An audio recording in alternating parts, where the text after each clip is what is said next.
오늘 우리에게 주신 하나님의 말씀 보도록 하겠습니다. 오늘 우리에게 주신 하나님의 말씀은 사도행전 15장 6절에서 21절까지 말씀입니다.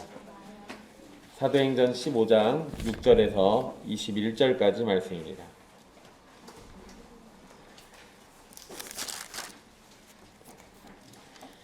귀하신 하나님의 말씀 받들어서 읽도록 하겠습니다. 사도와 장로들이 이 일을 의논하러 모여 많은 변론이 있은 후에 베드로가 일어나 말하되, 형제들아, 너희도 알거니와 하나님이 이방인들로 내 입에서 복음의 말씀을 들어 믿게 하시려고 오래전부터 너희 가운데서 나를 택하시고 또 마음을 아시는 하나님이 우리에게와 같이 그들에게도 성령을 주어 증언하시고 믿음으로 그들의 마음을 깨끗이 하사 그들이나 우리나 차별하지 아니하셨느니라.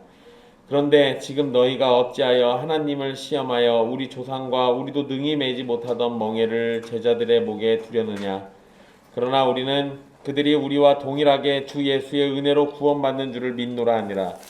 온 무리가 가만히 있어 바나바와 바울이 하나님께서 자기들로 말미암아 이방인 중에서 행하신 표적과 기사에 관하여 말하는 것을 듣더니 말을 마침에 야고보가 대답하여 이르되, 형제들아, 내 말을 들으라.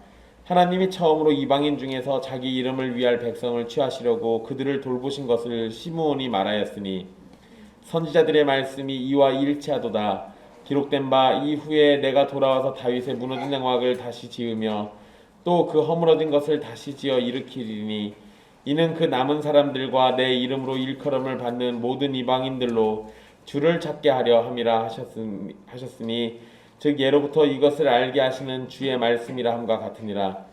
그러므로 내 의견에는 이방인 중에서 하나님께로 돌아오는 자들을 괴롭게 하지 말고 다만 우상의 더러운 것과 음행과 목매어 죽인 것과 피를 멀리하라고 편지하는 것이 옳으니 이는 예로부터 각성에서 모세를 전하는 자가 있어 안식일마다 회당에서 그 글을 읽음이라 하더라. 아멘. 이 말씀은 살아계신 하나님의 말씀입니다.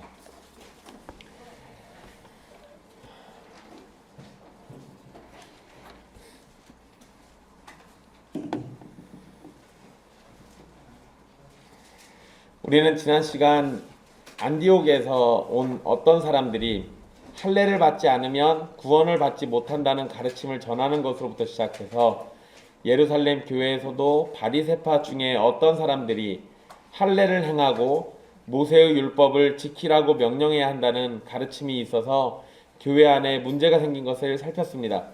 오늘 말씀은 그 문제를 해결하기 위해서 사도와 장로들이 모여서 회의를 했고 그 결론을 내는 내용을 다루고 있습니다.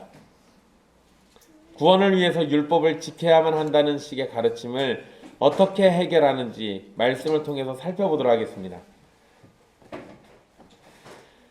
사도와 장로들은 바리새파 출신의 믿는 사람들이 하는 말을 듣고 이 일을 논의하기 위해서 모이게 됩니다. 이 정도로 사람들이 모여가지고 회의를 하는 것 보면 이렇게 주장하는 사람들이 굉장히 많았다라는 것을 우리가 엿볼 수 있습니다. 이들의 논의는 예수님을 믿은 이방인에게 할례를 행하고 모세의 율법을 지키라고 명령하는 것이 옳으냐라는 것입니다. 사실 지금은 초점이 이방인에게 맞춰져 있지만 이방인 성도에게 할례를 행하고 모세의 율법을 지키라고 명령하는 것이 옳다는 식으로 결론이 나버리면 유대인 성도들도 여전히 할례를 행하고 모세의 율법을 지키는 것이 구원을 위해서 필요하다는 식으로 이해가 되어버립니다. 그러니까 이게 단순히 그냥 이방인 형제들에게 이렇게 하라고 권합시다로 끝나는 게 아니라 이거는 결국 예수님을 믿는 모든 사람들에게 다 똑같이 적용돼요. 그래서 예수님을 믿음으로만 구원받느냐 아니면 믿고 행함을 더해야만 구원받느냐, 쉽게 말하면 이 논의를 하는 겁니다. 7절에서 많은 변론이 있었다고 기록함으로 이 문제에 대한 여러 이야기가 오고 갔다는 걸 알 수 있습니다. 그렇지만 누가는 이 부분에 대해서 다 기록하진 않았습니다. 그냥 베드로와 바울과 바나바 그리고 야고보가 한 말만 기록하고 있습니다. 이 부분에서 조심해야 할 것은 많은 변론이 단순히 누가 제일 말을 잘하는가 이런 거를 본 건 아닙니다. 성경이 과연 무엇이라고 말하는지에 대해서 함께 고민하고 의견을 나눴다고 이해를 해야 할 겁니다. 사실상 교회에서의 논의는 언제나 바로 이 지점에서 해결책을 찾아야 합니다. 그런데 여러분, 우리 경험적으로 알죠. 교회에서 어떤 회의 같은 거 할 땐 어떤 식으로 흘러갑니까? 말 잘하고 힘 센 사람, 목소리 크면 장땡이단 식으로 그런 식으로 가잖아요. 그게 아니에요. 그냥 정말 어린 아이가 나와가지고 기어 들어가는 목소리로 말하더라도 그 아이가 성경을 따라서 말하고 그것이 성경에 옳다면 그러면 그 아이의 말이 맞는 겁니다. 항상 그런 자세를 우리가 가지고 있어야 돼요. 누가는 베드로가 한 설교를 먼저 기록하고 있습니다. 베드로가 보자기 환상과 고넬료에게 가서 복음을 전하고 성령이 임하는 것을 본 일을 생각해 본다면 이방인 신자와 관련해서는 누구보다도 할 말도 많았을 것이고 가장 먼저 말할 특권도 있었다고 볼 수 있습니다. 그리고 사실 여기에는 기록되어 있지 않지만 우리가 이제 11월 달부터 갈라디아서 말씀을 살피게 되면은요, 갈라디아서에서 베드로가 크게 사고친 사건이 기록되어 있습니다. 안디옥이라는 지역에서 베드로가 사고친 건데요, 그게 지금 이 바리새파 사람들이 주장하는 것과 똑같은 행동을 했습니다. 그리고 그 사건 이후에 이 예루살렘 총회, 오늘 지금 본문의 말씀이 그 이후에 기록된 사건이에요. 그러니까 베드로는 이전에 한번 이와 같은 실수를 이미 경험한 적이 있어요. 피부로 직접 그걸 맞닥뜨리고 그거와 똑같은 실수를 했고 그에 대해서 다시 정리한 것이 있는 겁니다. 그러니까 사실 이 상황에서는 누구보다도 할 말이 많을 겁니다. 물론 뭐 그냥 죄인된 예전에 사고 치고 생각하면은 아무 말 못하고 고개 숙이고 있는 게 최선일 수도 있겠죠. 그런데 여러분, 사도들은 자기가 과거에 잘못을 저지른 것 때문에 고개 숙이고 있거나 그러지 않습니다. 잘못을 저질렀으면 그것을 수정해가지고 올바른 것을 전하는 자세를 가져요. 이것이 맞는 겁니다. 이렇게 해야 옳아요. 그러니까 이건 우리 모두에게도 적용될 수 있습니다. 우리가 과거에는 실수할 수 있습니다. 몰라서 그럴 수도 있고요. 그리고 내가 지식이 짧아서 그럴 수도 있습니다. 그런데 과거에 내가 실수했던 것을 올바르게 알게 됐을 때는 과거에 내가 그런 죄인이니까 고개 숙이고 있는 게 아니라, 우리 사랑의 종교잖아요. 하나님이 사랑이신데 과거의 나의 잘못을 깨닫게 해주셨으면 그것을 가지고 다른 사람들은 그런 잘못을 하지 않도록 인도해 주는 것도 우리에게 맡겨진 바입니다. 그러니까 그런 일들을 얼마든지 할 수 있어요. 어쨌든 이 베드로가 먼저 이야기를 하는데요, 베드로는 하나님이 시작하신 일이 자신의 입을 통해서 복음의 말씀으로 전해졌고 이방인들이 그것을 듣고 믿음을 갖게 되었음을 설명합니다. 이들이 믿음을 갖게 된 과정은 유대인과 전혀 다르지 않다는 겁니다. 그래서 이 베드로가 설명하는 내용들을 잘 보시면은요, 7절에 복음의 말씀이라는 표현을 씁니다. 이 표현은 단수로 돼 있어요. 원문에서도 그냥 복음의 말씀이라고 이렇게 돼 있습니다. 즉 여러 복음의 말씀이 있는 것이 아니라 복음의 말씀은 하나뿐이라는 겁니다. 이것도 옳고 저것도 옳고 그런 거 아니라는 거죠. 즉 유대인에게도 복음의 말씀이고 이방인에게도 동일한 복음의 말씀이 있는 겁니다. 같은 거예요. 유대인 따로, 이방인들 따로, 한국 사람 따로, 일본 사람 따로, 중국 사람 따로, 복음이 그렇지 않다는 겁니다. 유대인과 이방인이 구원을 받는 것은 본질적인 차이가 존재하지 않는다라는 것, 이것은 분명한 사실입니다. 베드로는 마음을 아시는 하나님이라고 부르면서 하나님께서 이방인들의 마음을 알고 계시고 그런 하나님께서 그들에게 예루살렘에서 유대인들이 성령을 받은 것처럼 동일한 성령을 이방인들도 받았다라고 말합니다. 즉 하나님께서 모르고 성령을 주신 것도 아니고 무엇인가 놓치고 지나치신 것도 아니에요. 하나님이 착각해가지고 성령 주신 것도 아닙니다. 이방인들의 속까지 다 아시는 분께서 그들에게 성령을 주신 겁니다. 그렇다는 얘기는 하나님이 성령을 주셨을 때는 잘못이 있지 않았을 거라는 거예요. 이건 분명한 사실이죠. 그러니까 지금 베드로가 무엇에 호소하냐면 그 사람들이 주장하고 이런 거가 아니라 나타난 그 사실을 가지고 얘기하는 거예요. 하나님이 성령을 우리에게 주신 것처럼 이방인들에게도 똑같이 주셨는데 이게 뭐가 잘못됐냐는 거죠. 베드로가 이렇게 표현하는 거, 유대인의 마음을 아시는 하나님이 성령의 은혜를 주신 것처럼 동일한 성령의 은혜를 이방인들에게도 주셨으니까 하나님께서 이방인들을 받아주신 것이 확실하다는 겁니다. 이건 부정할 수가 없다는 거예요. 베드로는 계속해서 그들의 마음을 깨끗하게 한 것은 믿음으로 된 것이라고 설명합니다. 즉 구원을 얻고 하나님의 백성이 되는 것은 십자가에서 죽으시고 부활하신 예수 그리스도를 믿는 것으로 된 일입니다. 이것은 할례나 율법을 지켰기 때문이 아니라는 거죠.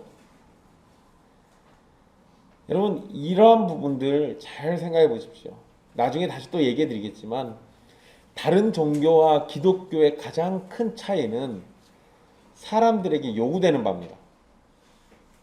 다른 종교들은 무엇을 요구합니까? 복받기에 합당한 행동을 해라. 구원받기에 합당한 행동을 해라. 주체가 누구예요? 나예요. 내가 해야 합니다. 내가 그렇게 해야 돼요. 내가 그걸 못 해내면 어떻게 돼요? 못했으니까 벌 받는 거예요. 그런데 성경의 가르침은 뭡니까? 할 수 있는 데까지 다 해보라고 해요. 그게 율법이 가르쳐주는 겁니다. 그런데 우리는 율법에 의해서 우리가 아무것도 할 수 없다는 사실을 깨닫게 됩니다. 그리고 난 다음 요구되는 게 뭡니까? 아무것도 할 수 없으니까 하나님이 친히 해주실 테니 하나님을 의지하라는 거예요. 하나님을 전적으로 신뢰하라고 가르쳐줍니다. 근데 이게 유대인에게나 이방인에게나 이게 다르지 않아요. 이게 다르지 않다고요. 무언가를 했기 때문에 구원받는다 이런 식의 개념은 존재하지 않습니다. 그런데 여러분 교회 다니는 사람들도 이런 식의 개념들을 가지고 있잖아요. 주일날 예배 드렸으니까 구원받았다고 생각하고 안심하고. 여러분 당장 주일날 예배 한 번만 빠져도 요새는 안 그러죠. 코로나 이전에는 그랬습니다. 예배 한 번만 빠져도 지옥 갈 것 같아서 밖에 잘 못 돌아다니고 그래요. 주일날 예배 빠지고 밖에 돌아다니면 벼락 맞을 것 같고 교통사고 날 것 같고 강도 당할 것 같고. 우리 마음속에요 알게 모르게 율법주의가 껴있어요. 어떤 식으로든 예배를 드렸다라고 나를 안심시켜야 마음이 편안해지고. 이상하잖아요. 사실 그런 게 아닌데. 물론 여러분 성도가 예배에 빠지면 마음에 죄책감을 갖는 게 맞습니다. 그런데 그것이 구원을 잃어버릴 정도로 크진 않아요. 하나님을 사랑하지 못했다라는 것을 생각해 보면 구원을 잃어버릴 것만 같은 슬픔인 건 맞긴 하지만 구원을 잃어버리는 건 아닙니다. 그러니까 자꾸 우리도 예전의 모습들을 생각해 보면 우리도 무언가를 자꾸 하려고 하는 거예요. 이건 지금도 우리 안에 얼마든지 벌어질 수 있는 겁니다. 내가 뭔가를 해서 구원의 확신을 갖는 것, 내가 무언가를 했기 때문에 구원받았다라고 믿는 것, 이런 것 다 잘못된 겁니다. 그런 거 아니라는 거예요. 8절 말씀을 보시면 성령을 주신 일과 믿음으로 그들의 마음을 깨끗하게 하신 일, 이것은 에스겔 36장 26절에서 27절의 말씀을 생각나게 합니다. 하나님께서 이스라엘 백성들에게 에스겔 36장에서 이렇게 말씀하십니다. 새 영을 너희 속에 두고 새 마음을 너희에게 주되 너희 육신에서 굳은 마음을 제거하고 부드러운 마음을 줄 것이며 라고 하셨어요. 마음을 깨끗하게 하신 일과 성령을 주신 일이 먼저 있습니다. 그 뒤에 하나님의 규례를 지켜 행하는 일이 따라옵니다. 즉 구원은 하나님께서 은혜로 주시는 일이 먼저고 그리고 성령을 주시고 믿음으로 마음을 깨끗하게 하셔서 이루어지는 일입니다. 율법을 지키는 건 바로 그 구원을 위해서가 아니라 거룩한 삶을 위해서 지키는 겁니다. 순서상 율법을 지키는 건 은혜 다음의 위치예요. 그러니까 우리가 율법을 지킨다, 말씀을 따라 행동한다, 그리스도의 법을 따라 산다, 이거는요 구원 이후에 위치하는 겁니다. 구원을 위해서 위치하는 게 아니라는 거예요. 또한 여러분 이전에 이방인으로 예수님을 믿었던 사람들 그런 사건들 한번 생각해 보십시오.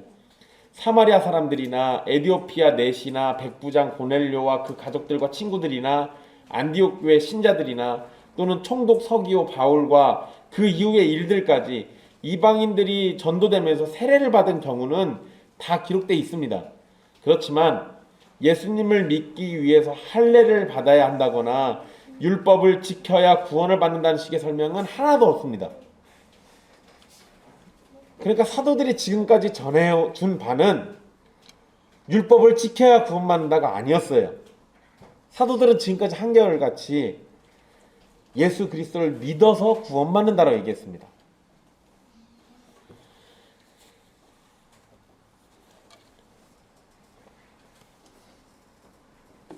한결같이 전해진 게 예수님을 믿으면 구원을 받는다라는 것이었고, 그렇기 때문에 구원자이신 예수님과 그를 보내신 하나님 아버지를 아는 것이 필요하고, 그렇게 알게 된 진리 위에 성령의 은혜로 믿음을 갖게 되는 겁니다. 이제 베드로는 이방인들에게 이방인들에게서 유대인 형제들로 관심을 돌립니다. 베드로는 10절에서 이스라엘의 조상이나 지금 이스라엘의 자손이나 능히 매지 못하던 멍에를 제자들 목에 두려는 것을 지적합니다. 그리고 그것은 하나님을 시험하는 것이라고 표현합니다. 이 부분은 베드로가 누구보다도 잘 알죠. 본인이 그랬으니까. 본인이 이렇게 행동했었고 바울에게 지적받았었기 때문에 누구보다도 이걸 잘 아는 거예요. 하나님을 시험한다는 건 기본적으로 하나님에 대한 신뢰가 없어서 생기는 문제입니다. 무서운 일이죠. 즉 바리새파 출신의 사람들은 하나님께서 하신 일에 대해서 신뢰하지 않기 때문에 이방인들에게 할례를 받고 율법을 지켜야 한다고 말한 겁니다. 불안하거든요. 예수님을 믿어서 구원받는다 얘기하니까 이게 불안해요. 그러니까 여기에다가 할례도 받고 율법도 지켜야 구원받는다라고 확실한 걸 보여주는 겁니다. 여러분 이거 잘 생각해 보세요. 이건 오늘날도 똑같이 벌어지는 것들입니다. 여러분 이단들 중에 하나님의 교회 같은 이단들은 오늘날도 침례받아야 한다. 또 6월절에 떡과 포도주를 먹어야 한다. 이렇게 행위를 강조합니다. 여러분 제가 가서 침례도 받아봤잖아요. 침례가 아니에요. 그냥 물을 찌그러 주더라고요. 침례라고 하면은 흐르는 물 또는 어떤 탕 속에 몸을 완전히 잠겨서 적시는 건데 이 사람들이 그게 없어가지고요. 바가지로 퍼가지고 물을 머리부터 발끝까지 다 뿌려주더라고요. 근데 어쨌든 그걸 자기들 딴에는 침례라고 해요. 근데 그걸 받고 나오니까 저한테 뭐라고 하냐면 침례 받았으니까 구원받았대요. 그러면 여러분 구원 받았으니까 이제 끝난 거잖아요. 근데 그 다음에 저한테 뭐라고 하냐면 이제부터 안식일을 지켜서 구원 받아야 한대요. 게다가 저한테 복 받았다고 그랬습니다. 얼마 안 있으면 6월절이 오는데 6월절에 떡과 포도주를 먹으면 또 구원 받는데요. 여러분 불안함이 발생하니까 이것도 하고 저것도 하고 이렇게 해가지고 나타나는 외적인 행동들로 구원받는 것을 증명해내는 거예요. 이거 율법주의입니다. 여러분 유대인들이 과거에 무슨 짓 했는지 아십니까? 믿음으로 하나님을 바라보는 게 아니라요. 이게 눈에 보이지 않는 거잖아요. 우리 믿음이라는 게. 그러니까 그냥 내가 구원받았다라는 증거를 뭘로 하냐면 제사 지내는 걸로 해요. 그러니까 동물들 갖다가 죽이고 제사 지내면 난 구원받았다, 죄사함 받았다라고 여겼던 거예요. 그런데 여러분 믿음 없이 그런 행동하니까 하나님이 말라기에서 뭐라고 하십니까? 누가 성전 문 좀 닫아줬으면 좋겠다는 얘기 하시잖아요. 제단에 제사 못 드리게 해달라고. 믿음 없이 하는 건 하나님이 받지 않으시는 거예요. 똑같은 겁니다. 무슨 침례가 오르냐 세례가 오르냐 뭐 그런 건 얘기 둘째치더라도요. 그 행위가 믿음을 가지고 했느냐 안 했느냐 사실 더 중요해요. 믿음 없이 한 거면 그냥 행동만 한 겁니다. 이런 거에 우리가 자꾸 속아요. 그러니까 여러분 우리가 예전에 행위로 우리의 구원을 판단할 때 새벽 예배를 나왔느냐 수요일 밤 예배를 나왔느냐, 11조를 했느냐, 다 행위잖아요. 내면을 보는 게 아니라 겉으로 드러나는 행동만 보고 판단하는 거예요. 그런 판단이 하나님의 기준에 옳겠습니까? 아니요, 우리 그렇지 않다는 거 다 압니다. 하나님은 어떤 분이래요? 마음의 중심을 보신대요. 그래 놓고는 왜 우리는 우리의 구원을 외적인 행위로 판단합니까? 이게 틀렸잖아요. 잘못된 거 아닙니까?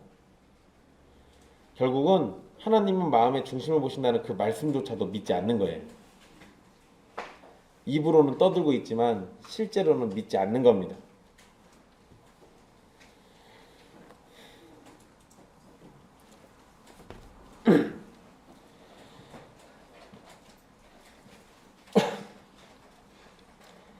이방인 신자들에게 율법을 이야기하는 것은 베드로에게 환상을 보여주고 고넬료의 가정이 구원을 받고 성령을 받는 것을 직접 보도록 하신 하나님을 향해서 그것으로는 부족하니까 할례도 받아야 하고 율법을 지켜야 한다고 말하는 것과 같은 거예요. 이거 얼마나 웃깁니까? 하나님이 야 예수를 믿고 구원받으면 돼라고 알려주셨는데 걷다 대고 아이고 하나님 그거 아닌 것 같아요.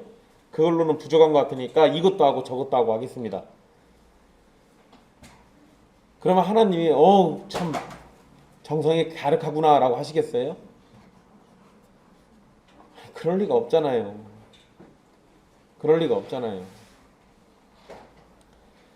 하나님의 것에 뭔가 부족한 듯이 우리의 것을 더하려고 하는 것, 이거는 누가 봐도 심각한 범죄예요. 누가 봐도 심각한 범죄. 그들이 하나님을 시험하는 것은 율법의 멍에를 이방인 제자들에게 두려는 것입니다. 심지어 그것은 자신들의 조상도 그리고 자신들도 완전히 행하지 못하던 것이었어요. 구약의 말씀을 통해서 우리는 율법으로 정죄되는 인간과 은혜로 구원을 얻는 인간을 보게 됩니다. 즉 성경 말씀에서 인간은 율법의 행위로 구원을 얻을 수 없다는 비참함과 동시에 하나님의 은혜로만 구원을 얻을 수 있다는 진리에 도달하게 되는 겁니다. 그리고 여러분, 예수님이 산상수훈에서 율법과 하나님의 참뜻 그리스도가 가르쳐주는 진리를 비교해서 알려주시잖아요. 너희가 옛사람에게 그렇다라고 들었지만 나는 너희에게 말하노니 라고 얘기하시잖아요. 그게 다 이겁니다. 옛날 사람 모세가 잘못 가르쳐준 게 아니에요. 근데 그거를 갖다가 잘못 이해해가지고 이렇게만 하면 구원받는다라고 생각하는 그 사람들이 문제예요. 그러니까 간음하지 말라라고 하는 걸 너희가 들었으나 나는 너에게 말하노니 마음으로 간음한 자는 이미 음욕을 품은 것 자체가 이미 간음한 거라고 얘기하시잖아요. 옛날에 없었던 이야기를 다시 끄집어내신 게 아니고 옛날에 그런 의미로 했던 거를 외적인 행동으로만 얘기하고 있는 유대인들에게 그게 잘못됐다라는 걸 알려주시는 겁니다. 그래서 궁극적으로 뭐예요? 산상수훈의 결론도요. 예수님이 하신 말씀 그대로 하면 우리는 그냥 다 죄인이다예요. 어느 누구도 율법을 다 지킬 수 없다. 그럼 누가 구원받습니까? 그걸 산상수훈 처음에 얘기하신 거예요. 심령이 가난한 자는 복이 있나니 천국이 그들의 것이에요. 마음이 가난해져서 예수 그리스도에게 도와달라고 손을 내미는 자가 구원을 받는 거예요. 주님 저는 아무것도 할 수 없으니 가련한 제 손 좀 붙잡아서 저 좀 구원해 주십시오라고 외치는 자가 구원받는 거예요. 그런 사람이 구원받는 겁니다.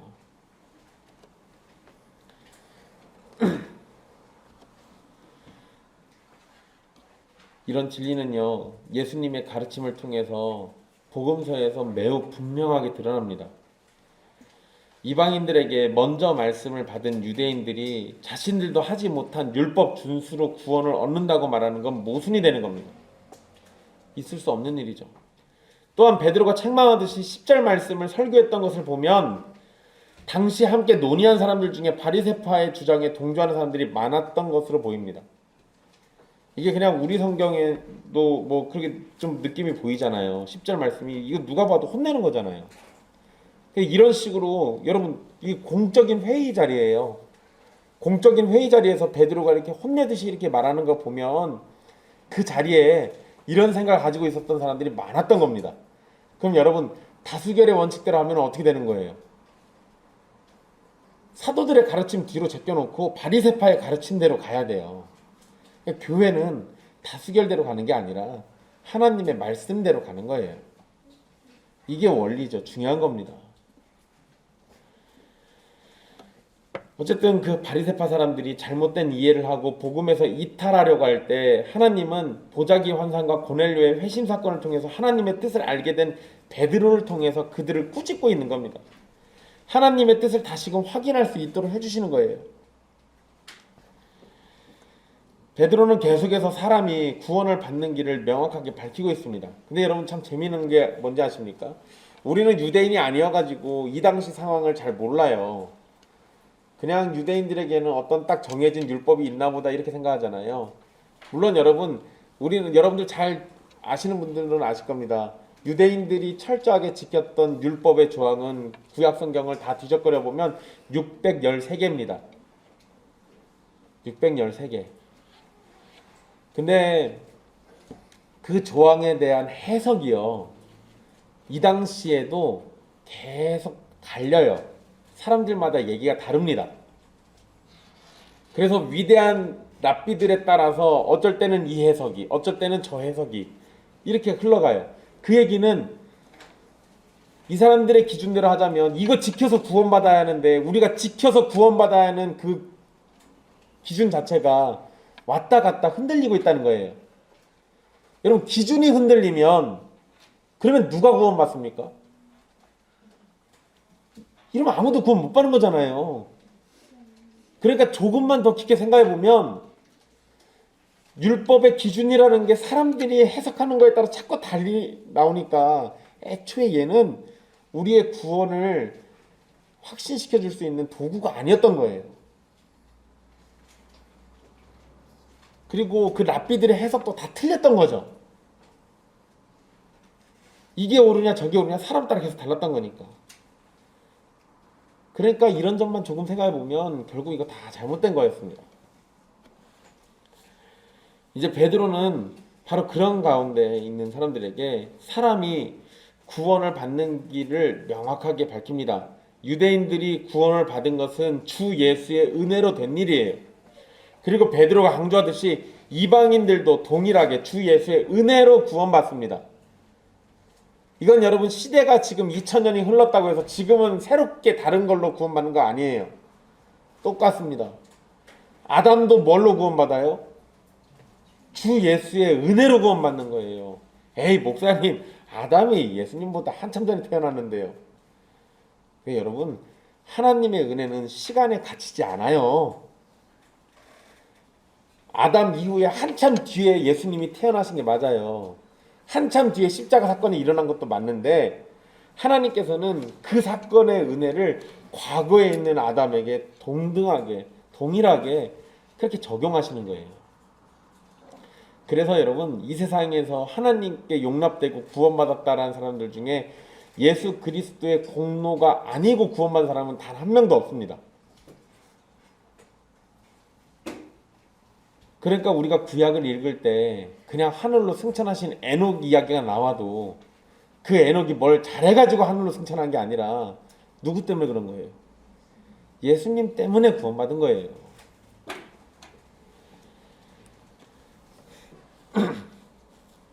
여러분, 여기서 베드로가 은혜라는 말을 강조합니다. 은혜. 그게 11절에 주 예수의 은혜로 구원받는 줄을 이렇게 얘기하잖아요. 여러분, 은혜라는 말은 누군가가 다른 누군가에게 값없이 주는 것을 이야기하죠. 그리고 주는 존재, 그 은혜를 주는 존재가 어떤 이득을 받는 것과 상관없이 받는 존재 자체에게 유익을 주는 거예요. 그러니까 제가 만약에 은혜를 베푼다라고 할 때요, 제가 제 아내에게 은혜를 베푼다라고 해서 제가 제 아내에게 샤넬백을 사줘요. 그럼 제 아내가 저한테 어떻게 하겠습니까? 제 밥상이 달라지겠죠. 집에서 제 위치가 달라지겠죠. 여러분, 이건 은혜가 아니에요. 거래지. 이러면 거래예요. 거래. 근데 여러분, 은혜라는 거는요, 내가 그걸 줬는데 그걸 받은 사람이 그것 때문에 나에게 뭔가를 해야 한다라는 이런 계약 관계가 없어요. 그저 내가 준 것 때문에 받은 사람이 유익을 누리는 것 그 자체가 그게 은혜라고요. 그러니까 하나님이 은혜 베푸신다고 할 때요, 우리가 구원받아서 우리는 유익을 누리지만 그것 때문에 하나님이 뭐 더 나은 하나님이 되고 더 나은 존재가 되고 더 영광받고 이런 거 아니라고요. 제가 왜 갑자기 이 얘기를 하냐면, 주 예수의 은혜는 우리 주님이신 예수님이 얻는 것이 하나도 없다고 해도 그분께서 택하신 자들에게 값없이 주시는 선물입니다. 그런데 유대인들이 율법을 지켜서 구원을 받은 것이 아니라면 이방인들도 동일하게 율법이 아닌 주 예수의 은혜로 구원받는다고 가르쳐야 하잖아요. 근데 유대인들이 뭔 짓 한 겁니까? 아니야, 구원받으려면 하나님의 법을 지켜야 돼. 하나님의 언약의 증표인 할례를 받아야 돼. 여러분, 이렇게 말하는 거 누구를 위해서 한다는 거예요? 나름대로 하나님을 위해서 한다고 한 겁니다. 근데 여러분, 은혜가 은혜 되려면 거래 관계가 되면 안 된다니까요. 여러분, 이런 거 잘 생각해 보세요. 우리가 우리 조상님들 예전에 제사 지내실 때, 죽은 조상들한테 제사 지낼 때 어떻게 합니까? 제사 왜 지내요? 그냥 나라는 존재가 태어나게 해주신 거 너무 감사해서 드려요? 아니요, 그거 지내면 복 받는다고 생각해서 지냈잖아요. 그러면 여러분, 내가 잘 먹여놨으니까 나한테 복 줘야 하는 거잖아요. 이게 조상님의 은혜입니까? 내가 먹였으니까 먹인 만큼 일하는 겁니까? 먹인 만큼 일하는 거잖아요. 그럼 여러분, 이거를 지금 살아있는 관계로 놓고 생각해 보세요. 자식이 나한테 뭘 해준 만큼 내가 뭘 해준다? 그게 부모 자식의 관계입니까? 계약 관계지. 이상하지 않아요? 이런 거 생각해 보면요, 우리의 제사라는 것 자체가 애초에 우리 조상과 우리를 더 갈라놓는 거예요. 더 이상하게 만든다고요, 관계 자체를. 그러면 안 되는 건데. 똑같아요. 하나님의 법을 지켜서 하나님을 기쁘게 해드리고 하나님을 만족시켜드려야지. 이렇게 하는 건 하나님의 은혜를 발로 내차는 거예요. 그러면 안 된다고요.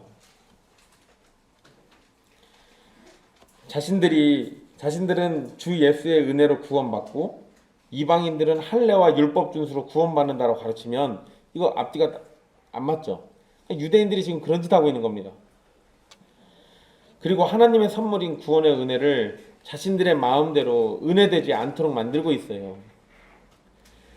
바나바와 바울은 이제 이 베드로의 설교에 이어서 이야기를 하는데요, 하나님께서 자신들을 통해서 이방인들에게 행하신 표적과 기사에 관해서 말해줍니다. 이때 온 무리는 그것을 듣고만 있어요. 그게 12절에 기록되어 있습니다. 온 무리가 가만히 있어라고 하잖아요. 그러니까 바나바나 바울이 지금 이야기할 때 어느 누구도 대꾸를 안 하는 거예요. 왜 대꾸를 안 했을까요? 무리가 가만히 있었던 거는요, 베드로의 설교를 통해서 결론에 거의 도달했기 때문에 그런 겁니다. 사실 이미 혼날 만큼 혼났거든요. 그러니까 더 할 말도 없어요. 이제 여기서 말 끊으면 뭐가 돼요? 하나님의 대적이 되는 거예요. 그거 아닌 것 같은데 이랬다가 이제 끝장나는 거죠, 지금 분위기가. 근데 거기에다가 바울과 바나바는 하나님이 은혜 베풀어 주신 거를 마저 이야기해 주는 거예요. 우리가 복음만, 예수 그리스도를 믿음으로만 구원받는다고 전했을 때 이런 일들이 있었다라는 걸 지금 다시 얘기하는 겁니다. 하나님께서 바울과 바나바를 통해서 표적과 기사를 행하셨는데, 바울과 바나바는 이방인들에게 율법을 지키고 할례를 받는 것을 가르치지 않았습니다. 그런데도 하나님이 능력을 행하셨다는 건 바울과 바나바가 가르친 내용이 옳다는 것을 증명해 주는 겁니다. 즉, 할례를 받는 것이 없어도, 율법을 지키는 것이 없어도 하나님께서는 복음을 듣고 예수님을 믿는 자들을 위해서 표적과 기사를 나타내셨어요. 계속해서 하나님이 일하신 것과 값없는 은혜를 베푸신 것을 강조하는 겁니다. 그럼 여러분, 이 말씀만 가지고 우리가 따로 떼가지고 아주 짧게 생각해 보면은요, 우리 간혹 가다가 하나님한테 뭔가 바라는 거 있을 때 그럴 때 어떻게 합니까? 그냥 바라기만 합니까? 아니면 하나님과 거래를 하려고 합니까? 하나님, 제가 이거 했으니까 저한테, 하나님, 제가 새벽기도 안 빠지겠습니다. 그러니까 저한테 이거. 하나님, 제가 봉사를 열심히 하겠습니다. 그러니까 이거. 여러분, 이렇게 대놓고 기도하는 사람은 없어요. 근데 우리의 마음속에 그런 식의 거래가 자리 잡아요. 그리고 그런 사람들은 대부분 어떻게 되는지 아십니까? 그 거래가 성립되지 않는 걸 보고 하나님을 원망합니다. 내가 하나님을 이렇게 섬겼는데, 내가 하나님께 이렇게 잘했는데, 내가 하나님 말씀을 이렇게 마음에 새겼는데 왜 나한테? 이렇게 말하는 것 자체가 거래하려고 했던 거예요. 앞에 거 다 떼버리고 하나님 나한테 왜 그러세요? 라고 질문하는 것도 역시 거래죠.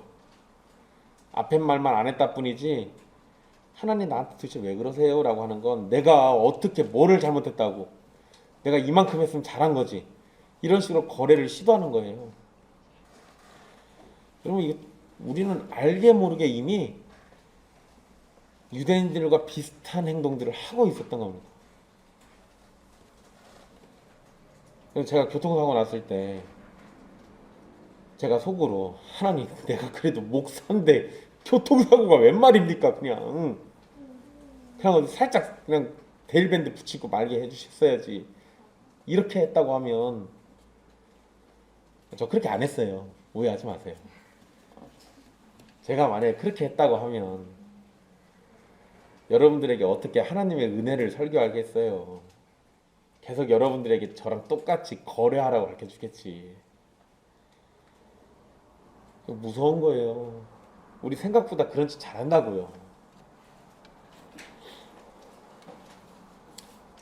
이제부터 13절부터는요 야고보의 설교가 시작됩니다. 여기에서 등장하는 야고보는 사도 야고보가 아니죠. 왜냐하면 사도 야고보는 이미 죽었으니까. 그리고 예수님의 동생인 야고보로 당시 예루살렘 교회의 지도자 중에 한 명이었습니다. 야고보는 이방인 중에서 자기 이름을 위할 백성을 취하시려고 라고 말하면서 하나님이 이방인들 가운데 자기 백성을 취하신다는 것을 말합니다. 사실 유대인에게 하나님의 백성은 이스라엘만을 의미합니다. 유대인들은 그랬어요. 우리만 하나님의 백성. 이제 우리한테 들어오는 애들도 할례 받고 율법 지켰으니까 하나님의 백성. 이런 식의 개념이 있었어요. 그런데 야고보는 그 백성의 범위를 이방인들에게까지 확 확대해버립니다. 그리고 하나님께서 이방인들 가운데서도 자기 백성을 택하고 취하셨다는 것을 말하면서 이방인들도 유대인들처럼 하나님의 선택 가운데 백성이 되었다는 걸 말합니다. 그러니까 우리는 이제부터 야고보가 이렇게 말하는 걸 보면 선민, 하나님이 선택한 백성, 이럴 때 유대인을 말해야 합니까? 아니요. 유대인을 말하는 게 아니에요. 유대인들은 선민 사상이 있지만 실제로 선민은 누구예요? 예수 그리스도 안에서 부른 모든 자들이 선민이에요. 그리고 14절에 돌보신 것이라고 표현을 사용하고 있습니다. 하나님께서 이방인들을 구원하신 일을 돌보신 것이라고 표현하고 있어요. 근데 여러분, 여기에는 할례나 율법 준수가 포함되어 있지 않습니다. 그러니까 이방인들이 할례 받고 율법을 지켜서 하나님이 돌보셨다, 이런 개념이 없잖아요. 즉 야고보도 베드로와 동일한 관점에서 설교를 시작하고 있음을 우리는 알 수 있습니다. 그리고 여러분, 참 재미나게도 야고보가요 14절을 말미쯤에 보시면 시몬 베드로를 시몬이라고 부르는 것이 특이합니다. 사실 베드로를 시몬이라고 부르는 게 성경에 몇 번 안 나와요. 그 야고보가 여기에서 지금 얘기했거든요. 여러분, 시몬이라는 말은 히브리식 철자예요. 히브리식으로 지금 이렇게 부른 거예요.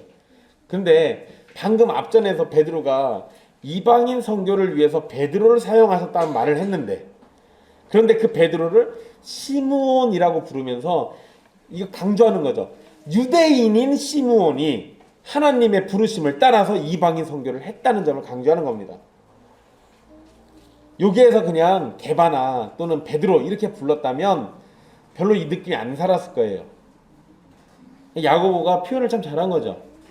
야고보는 이방인이 신자가 된 일은 선지자들의 말씀과 일치한다는 점을 강조합니다. 이방인들이 하나님의 백성이 된다는 것은 갑자기 벌어진 일도 아니고 하나님의 계획 밖에 있었던 일도 아니라는 거예요. 하나님이 예상하지 못하고 있다가 갑자기 일이 이상하게 되니까 어버버 하다가 이렇게 해주신 것도 아니라는 거예요. 이미 하나님께서는 이방인들의 구원을 성경에 기록해 놓으셨고 바울과 바나바 두 선교사들의 경험과 베드로의 환상을 통해서 그것이 확증된 거예요. 이제 유대인 그리스도인들은 그러한 점을 받아들이면 되는 일입니다. 물론 유대인에게 있어서 부정한 이방인들을 형제와 자매로 받아들인다는 것이 힘들 수 있습니다. 그러나 그것을 하나님께서 원하신다면 우리는 하나님의 뜻 앞에 굴복하고 순종해야 하잖아요. 이런 겁니다. 이런 거예요. 여러분, 우리나라는 요즘은 잘 안 그런다고 하는데요. 옛날에 인도 사람들 그 신분제 계급이 있잖아요. 신분계급. 그래서 여러분 교회도 계급 따라서 교회가 따로따로 있었어요. 제일 위에 있는 사람들하고 밑에 있는 사람들하고 같은 장소에서 예배 안 드립니다. 같은 장소에서 예배 드리게 하잖아요. 난리 나요. 그 교회 없어집니다. 요새는 좀 달라졌다고 해요. 여러분 이런 게요. 미국 사회에서도 과거에 있었죠. 흑인이 예배당에 들어오는 걸 못 견뎌하고 그래서 흑인들도 자기들끼리 따로 예배드리는 공간을 만들고 막 이랬단 말이에요. 그게 정상일까요? 사람들을 구분짓잖아요. 그러면 안 되는 거죠. 그러면 안 되는 겁니다. 이 야고보가 여기에서 이 아모스 9장 11절 12절 말씀을 인용해 가지고 설명을 하는데요. 그게 지금 16절부터 나오는 말씀입니다. 아모스 9장에서 마지막 예언의 말씀으로 주어진 구절인데 이 말씀은 이스라엘에게 하나님이 심판을 내리셨지만 앞으로 다윗의 장막이 다시 세워질 것이고 이스라엘이 회복될 것을 예언한 말씀입니다. 다윗의 장막은 예루살렘 성전이나 예루살렘 성을 의미합니다. 하나님께서 그 무너진 다윗의 장막을 다시 지으시고 허물어진 것을 다시 지어 일으키신다고 말씀하셨습니다. 그런데 이렇게 다윗의 장막을 다시 지으신 목적이 이 사도행전 지금 15장 17절에 그 목적이 기록되어 있죠. 다윗의 장막을 다시 일으켜서 남은 자들과 하나님의 이름으로 일컬음을 받는 모든 이방인이 주를 찾게 하는 일에 사용하기 위해서라는 겁니다. 남은 자들은 이스라엘 백성들 가운데 남은 자를 의미하는 거고요. 하나님의 이름으로 일컬음을 받는 모든 이방인이란 표현은 하나님의 이름으로 불린다는 것이 특징인 이방인들입니다.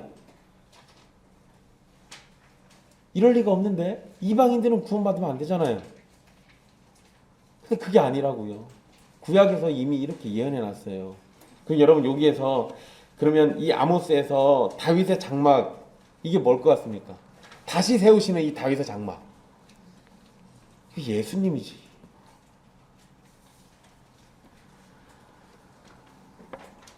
그걸로 인해서 남은 사람들을 다시 부르시고 내 이름으로 일컬음 받는 이방인들이 주를 찾게 만들잖아요.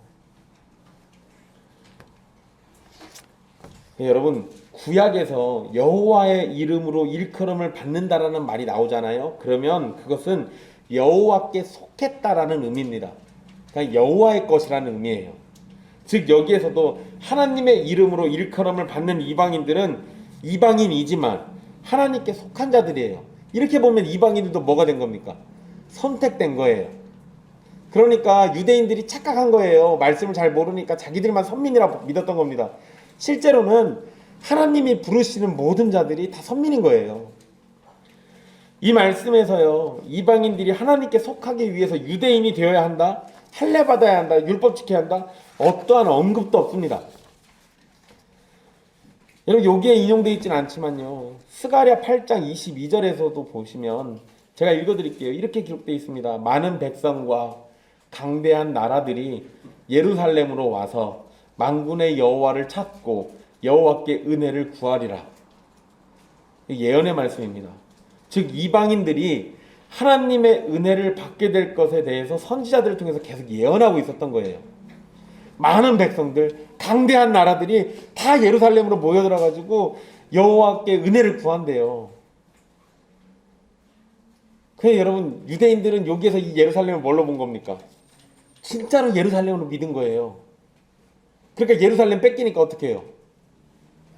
예루살렘 다시 되찾자고 전쟁 일으키잖아요. 근데 여러분, 예루살렘으로 와서 여호와께 은혜를 구한다?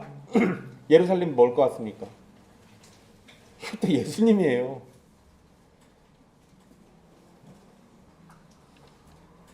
결국 구약에서 계속 이렇게 가르쳐주는 게 뭡니까? 예수 그리스도를 통해서 하나님이 보내실 자를 통해 가지고요, 유대인들만 찾는 게 아니라 이방인들도 다 부르신다. 할례가 필요하고 율법의 준수가 필요한 거 이거 아니라는 거예요. 그런데 여러분, 아모스에서도 스가랴에서도 계속 지금 얘기한 것처럼 할례 받거나 율법 지킨다는 얘기 안 나오잖아요.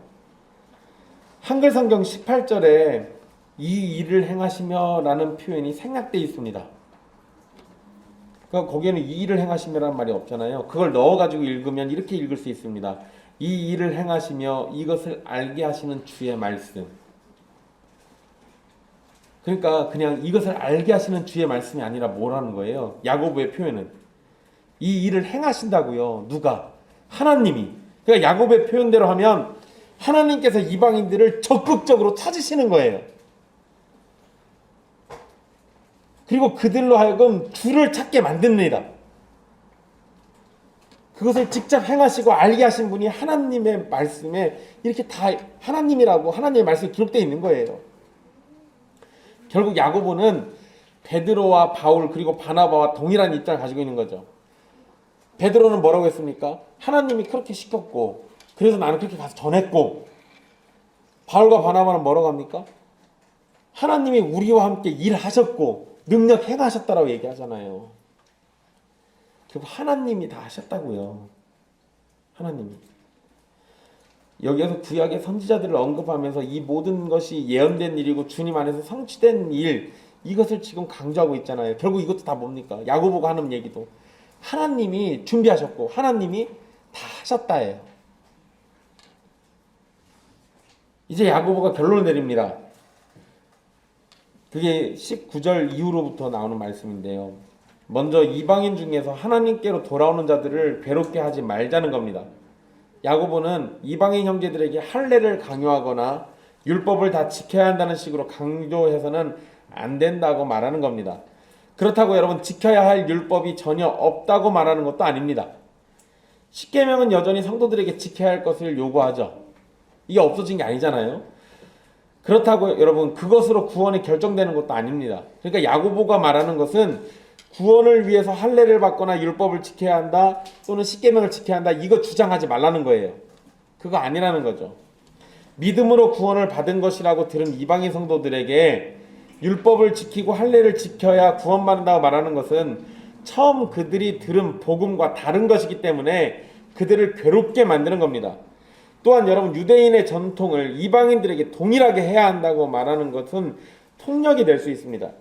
그러니까 괴롭게 만드는 것이 되죠. 이러면 안 된다는 거예요. 여러분, 이건 말도 안 되는 얘기지만 그냥 상상을 해가지고, 예수님이 2000년 전에 오신 게 아니라 지금 오늘날 일본에 오셔가지고, 상상이 잘 안 되죠.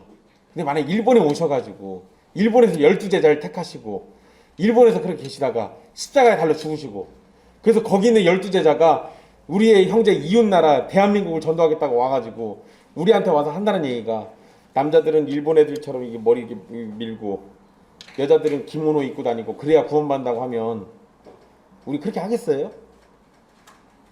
이가 부득부득 갈리지 않겠습니까? 일제강점기 때 우리한테 한 일이 있는데 우리 보고 다시 일본 놈들이 되라고? 이러면 누가 그거 따라가겠어요? 이게 지금 제가 뭔 얘기를 하냐면, 복음이라는 게요, 어떤 한 민족의 특성을 다른 민족들에게 그대로 다 하라고 지키라는 그런 식의 복음이 아니라는 거예요. 복음은 민족을 초월합니다. 그렇다는 얘기는 어느 한 민족의 특성을 강조해가지고 그것으로 설명되는 게 아니라는 거예요. 그러니까 유대인들의 법을 이방인들에게 똑같이 적용하면 안 되는 거죠. 여러분 이렇게 생각하면은요, 우리가 복음을 전할 때 우리가 세운 법으로 다른 사람들을 정죄해도 안 되는 거예요. 그들을 괴롭게 만들어도 안 되는 겁니다.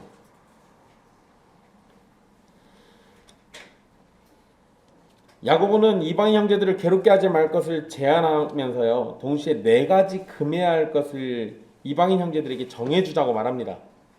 그러니까 이 부분을 여러분 오해하면 안 돼요. 야고보가 율법을 완전히 못 버려가지고 이랬다, 이렇게 착각하는 사람들이 있습니다. 그게 아니에요. 마저 설명드리게 잘 들어보십시오. 일단 이 네 가지 중에 첫째는요, 우상의 더러운 것을 멀리해야 할 것이라고 가르칩니다. 이것은 우상 숭배를 하는 자리를 피하거나 우상에게 바쳐진 재물을 나눠 먹는 자리에 함께 참여하지 말라는 것을 의미합니다. 그런데 나중에 바울은 우상에게 바쳐진 재물은 아무것도 아니니까 먹어도 상관없다라고 가르쳐줍니다. 이게 야고보가 지금 이렇게 얘기했다고 해서 이거를 철저하게 지켜야 한다가 아니에요. 시간이 좀 흐르면서 이러한 규칙들이 느슨해지니까, 또 실제로는 우상은 아무것도 아니니까 우상에게 바친 재물도 사실 아무것도 아니에요. 그러니까 먹을 수 있다는 거죠. 근데 바울이 거기에 뭐라고 덧붙입니까? 내가 이거 먹는 것 때문에 누군가가 믿음이 흔들리면 그럼 먹지 말라고 그러잖아요. 사실은 아무것도 아니지만 그것이 다른 사람들의 믿음을 위협하면 내 형제들을 위해서 안 먹겠다예요. 그러니까 지금 여기에서 야고보도 비슷한 맥락으로 얘기하는 겁니다. 그 부분을 잘 기억해 두십시오. 뒤에 다시 또 얘기해 드릴게요. 또 두 번째 금지할 건 음행입니다. 이것은 성적으로 부도덕한 걸 얘기하는 거죠. 매춘, 간통, 근친상간, 수간, 동성애, 친족 간 결혼, 이런 게 여기에 해당됩니다. 여러분 이러한 것들은요, 우리에게 당연한 거잖아요. 아이고 뭐 당연한 건데 뭐 당연한 얘기를 또 이렇게 하고 있어요. 근데 여러분 당시의 헬라 문화권, 그러니까 이방인들이 살던 그 문화권에서는요, 간통, 불륜은 범죄입니다. 이건 범죄로 여겼는데요, 매춘이나 간음이나 동성애는 불법이 아니었어요. 허용됐던 겁니다. 그러니까 여러분 지금 우리나라는 동성애 허용이 되냐 안 되냐 막 이것 때문에 시끄럽잖아요. 참 놀랍게도 바울이 살던 시대, 예수님이 살던 시대에는요, 동성애가 허용됐던 시절이 있었어요. 그 당시에는 오히려 그걸 안 하는 게 이상한 시대였습니다. 근데 약간 차이는 있어요. 그 당시에 동성애는 남성성을 더 강조하는 데 사용됐습니다. 내가 남자야, 그러니까 다른 남자를 굴복시키는 거야, 이런 의미였어요. 지금은 남성성이 아니라 여성성을 띤 남자들이 강조되죠. 약간 개념은 좀 다릅니다. 어쨌든 이 당시 이방인들은요, 이런 문화에 노출되는 게 쉬웠습니다. 그리고 주변에서 눈에 보이는 게 죄다 그런 거예요. 그러니까 내가 바람만 안 피면 문제가 안 돼요. 매춘을 하든지 가서 간음을 하든지 동성애를 하든지 이게 문제가 안 됐던 겁니다. 그러니까 분위기가 그랬어요. 그러다 보니까 음행에 빠지기 쉬웠잖아요. 그래서 음행에 빠지지 않게 하라고 권면하고 있는 겁니다. 세 번째 금지할 것은 목매어 죽인 겁니다. 이것은 동물을 잡을 때 목을 졸라서 죽이는 것을 의미하는 건데요, 이렇게 동물을 잡으면 피가 다 빠져나오지 못합니다. 근데 유대인들은 어떻게 음식 먹습니까? 하나님이 그러셨거든요. 피 먹지 말라고 그러셨어요. 그래가지고 동물의 피를 어떻게든 다 뺍니다. 그리고 이 부분은 네 번째 금지할 것과 연결되는데요, 곧 피를 멀리하라는 겁니다. 살인과 같이 피를 흘리는 행위를 가리킬 수도 있긴 한데요, 여기에서는 동물의 피로 만든 음식을 먹는 것을 가리키는 의미로 보통 이해를 합니다. 결국 피를 멀리하려면 동물을 잡을 때도 어떻게 목을 매달아 죽이면 안 돼요. 이렇게 하면 안 되는 겁니다. 근데 여러분 이게 이방인들에게만 주어지는 게 아니에요. 야고보가 언급한 네 가지는 유대인들도 해서는 안 되는 것들이었습니다. 그러니까 유대인이라면 당연히 안 하는 거예요. 하면 안 되는 걸로 알고 있는 것들입니다. 기본적으로 이 네 가지를 통해 가지고 유대인들이 이방인과 함께 식탁의 교제를 나눌 수 있을 겁니다. 그러니까 여러분 이렇게 생각하면 쉬워요. 지금 결론이 어떻게 난 겁니까? 이방인들을 향해서 할례도 아니고 율법의 행위를 지키는 것도 아니다라고 얘기해 줬어요. 근데 이렇게 아니라고 했는데 유대인 형제들이 이방인들과 어울려 놀려면 유대인들은 기본적으로 피 뺀 음식을 먹어야 하는데 이방인들은 그거 상관없거든요. 그러면 이방인 형제들이 음식을 준비해가지고 유대인 형제들 초대하면 거기에 피 안 뺀 고기가 있을 거 아니에요. 그럼 유대인 형제들 마음이 어떻습니까? 불편하겠죠. 그러니까 지금 야고보가 하는 얘기는요, 이거는 지키게 해라 이게 아니라 율법을 지켜야만 구원받는다라는 건 틀린 거지만 우리가 하나가 되기 위해서는 이런 기준은 있으면 좋겠다라는 걸 가르쳐주는 거예요. 결국 하나의 교회를 위해서 이방인 형제들이 해주기를 바라는 내용입니다. 유대인 형제들이 이방인 형제들을 상대로 율법을 지켜야 한다거나 할례를 받아야 한다는 소리로 하나의 교회를 깨뜨리는 것도 문제인 거지만 이방인 형제들이 유대인 형제들이 부정하다고 여기는 것들을 가까이 해가지고 유대인 형제들과 또 깨지는 것도 문제인 겁니다. 이거는 구원의 문제가 아니라 형제 사랑의 문제로 볼 수 있습니다. 그래서 지금 이 얘기를 하고 있는 거예요. 그러니까 여러분 이거 오해하시면 안 돼요. 야고보가 이렇게 얘기했다고 해서 이 네 가지를 지켜야만 구원받는다가 아니라 이 네 가지를 통해서 형제를 사랑해 달라는 요청이에요.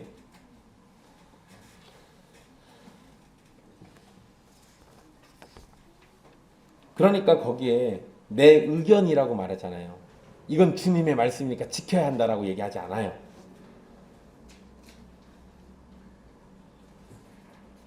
야고보는 자신이 말한 20절의 내용이 이방인 형제들을 위해서 새롭게 제시한 것이 아니라 예전부터 회당에서 읽은 이 모세 율법의 일부분이라는 걸 강조합니다. 여러분 10장에서 14장까지를 거치면서요, 이방인에게 구원의 은혜를 베푸신 사건들을 우리가 지금까지 쭉 살폈습니다. 하나님은 이스라엘의 하나님이 아니라 온 우주의 하나님이십니다. 예수님의 구원은 이스라엘의 잃어버린 자를 찾으시고 온 세상에서 구원할 자를 위한 구원입니다.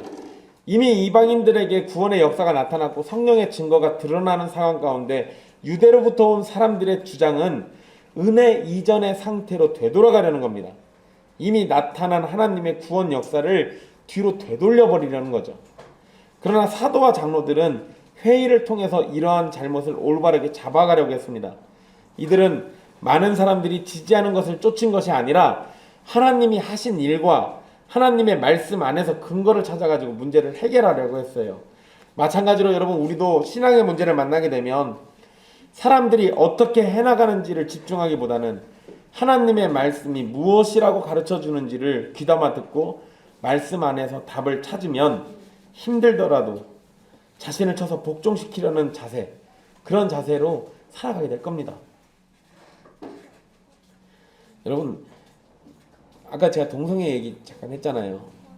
이거 다른 교회들이 강조하는 게 너무 지나치다라는 면도 있긴 하지만 실제적으로는요, 확실히 우리가 이 부분에 대해서 경각심을 가지는 게 맞긴 해요. 왜냐하면 세계에 있는 여러 교회들, 여러 교단들 보면은요, 점차 동성애를 자꾸 허용하는 분위기로 갑니다. 그럼 나중에는 분명 이런 얘기도 나올 거예요. 대부분의 교회들이 허용하고 있는데 왜 너희는 허용 안 하고 있냐, 이런 소리 나올 겁니다.